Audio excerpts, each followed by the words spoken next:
Volgens mij moet dit Piet zijn, of niet? Ah, Leontien. Ja, dat ben Hallo. ik. Welkom hier. De bedoeling is dat ik jou wijn leer proeven. Ja. De eerste beginselen bijbreng. Ja.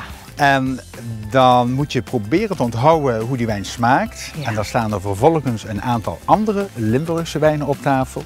En de bedoeling, de uitdaging is dan dat jij kunt proeven welke wijn mijn wijn is. Oké, Leontien, hier staan de wijnen. Ik zou zeggen, neem plaats. Dan Nou, gaan wel we... een mooi plekje, toch? Ja, heerlijk. Bij wijn is het belangrijk dat je het zuur proeft. Balans tussen zuur en zoet is belangrijk bij wijnproeven. En deze wijn heeft het karakter, heeft een smaak van venkel, een beetje kruidachtig en appel. Nou, wat goed is om de wijn even te laten walsen in het glas. Dan komen de Doet dat zo geuren. goed? Mag wat meer loskomen. Ik proef met je mee.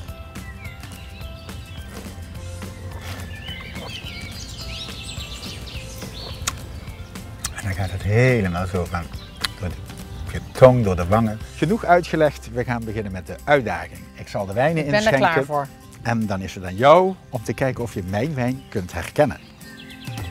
Zo hè, heeft hij me geleerd. Dit lijkt wel champagne. Beetje bitter. Oké, ik zou zeggen pak de volgende. Dan zijn we aan de laatste. Deze vind ik volgens mij het lekkerste. Oké. Als ik een keuze mag maken, nou, deze is die sowieso niet. Champagne. Klopt. Een beetje houterig. Het is niet mijn smaak. Oké. En dan blijven er 2 over. Dat wordt het heel spannend. Maar ik denk toch voor die. En dan ben ik heel blij, want de laatste die wij hier hebben, dat is Pietershof Auxerrois. De prijswinnaar van 2012. Dus ik hoef niet een dag mee komen. Nee, je hoeft niet een dag mee te. Jammer, ik had het leuk gevonden als er een dagje bij was. Wel, hoor. Leontien, hartstikke bedankt dat je hebt meegedaan. Ik heb hier alvast een flesje Chardonnay en tot ziens.